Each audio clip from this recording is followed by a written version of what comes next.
నీ పిల్లలను నేనే రక్షించెదను. యెషయా 49:25.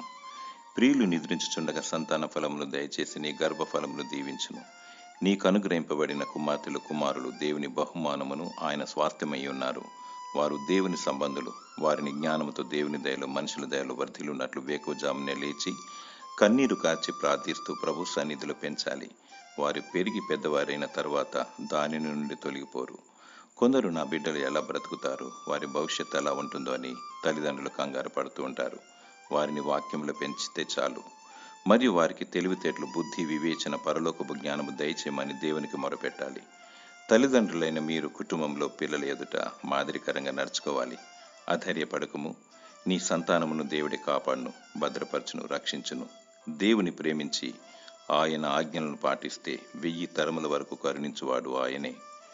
దేవుడు తన వాగ్దానాన్ని నీ పట్ల నెరవేర్చునుగాక. ఆమేన్.